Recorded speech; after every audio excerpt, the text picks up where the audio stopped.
Commerce के 12th के exam start होने को है और हमारे पास कुछ क्वेश्चंस हैं बिजनेस स्टडी के, और उसमें जो शॉर्ट टाइप क्वेश्चंस हैं ग्रुप बी के, उसमें से 11th नंबर क्वेश्चन है कि management is both art as well as science.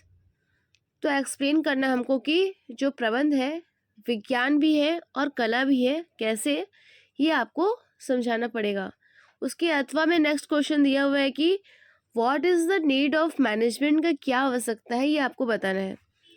12th number है कि why is scientific management criticised by the workers, यानी कि वैज्ञानिक प्रबंध की श्रमिकों के द्वारा क्यों आलोचना की जाती है। उसके अथवा में लिखा है कि डिफाइन डेलीगेशन ऑफ अथॉरिटी के बारे में लिखना आपको। 16 नंबर है कि what is piece wage system, यानी कि कार्यानुसार जो मजदूरी है पद्धति क्या है। अथवा में दिया हुआ है कि कर्मचारी भर्ती नीति पर संक्षिप्त लेख लिखे।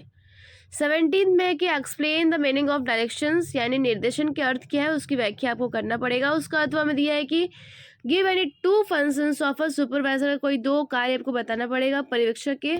18th में है कि mention any 3 features of good control system के बारे में बताना आपको कि एक उत्तम नियंत्रण प्रणाली में 2 या 3 क्या क्या उसका फीचर्स है, विशेषता है, आपको बताना पड़ेगा। उसके अथवा में दिया है आपका कि व्हाट इज बजटरी कंट्रोल, यानी कि बजटरी नियंत्रण क्या है। 19th में है कि what do you understand by the term cost of capital, पूंजी की लागत से आप क्या समझते हैं, ये बताना है। उसके अथवा में अगर आपको ये नहीं आता तो लिख सकते हैं कि वित्तीय प्रबंध से आप क्या समझते हैं, what do you understand by mean by financial management. दोनों इजी क्वेश्चन आप लिख सकते हैं।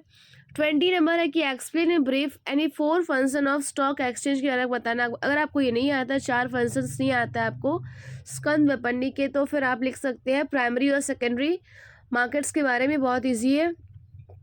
21 नंबर है कि define marketing in modern context में आपको बताना पड़ेगा कि जो विपणन है उसके आधुनिक रूप क्या है, उसको आपको बताना पड़ेगा ब्रीफली करके, एक्सप्लेन करके अच्छे से। उसके बाद इसका अथवा में दिया है कि ब्रांडिंग का एडवांटेजेस चाहिए उनको, कि ब्रांड का क्या क्या लाभ है। 22 नंबर में कि what are the functions of packaging, का क्या क्या कार्य है। अथवा में दिया कि what are the functions of channel of distribution, यानी कि वितरण माध्यम से क्या क्या कार्य है, ये बताना पड़ेगा आपको। और 23 नंबर यानी कि यहाँ से स्टार्ट हो रहा है आपका लॉन्ग क्वेश्चन स्टार्ट हो रहा है, जिसका पहला नंबर है कि यानी कि 6 मार्क्स करके आपका यहाँ पे 7 क्वेश्चन रहेगा।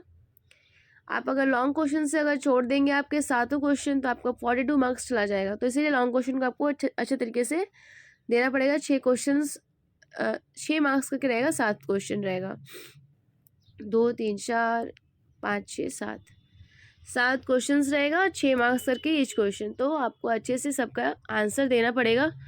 तो प्रबंध के क्या क्या कार्य है ये बताना पड़ेगा आपको, संक्षेप में वर्णन भी करना पड़ेगा। उसका अथवा में दिया है कि what is coordination and explain the statement, इसका कथन की विवेचना करें। और फिर 24th में कि वैज्ञानिक प्रबंध की किन्हीं 5 तकनीकों को आपको बताना पड़ेगा, explain any 5 techniques of scientific management का। उसके अथवा में दिया है कि 6 फीचर्स ऑफ प्लानिंग के बारे में बताना पड़ेगा आपको, नियोजन के 6 लक्षणों को बताइए। 25th नंबर पूछा है कि रेखा और स्टाफ संगठन से में अंतर क्या है, differentiate between staff line and staffing organisations में आपको अंतर बताना पड़ेगा।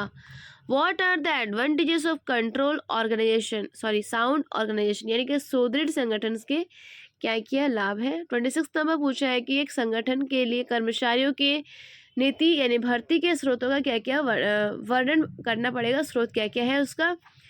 Explain the sources of recruitment of personal for big organisation, यानी कि अथवा में दिया उसका कि explain the benefit of training to employees, क्या क्या बेनिफिट्स होता है आफ्टर ट्रेनिंग एम्प्लॉयज़ का, ये आपको उसका फीचर्स, उसका विशेषता या फिर उसका लाभ आपको बताना पड़ेगा।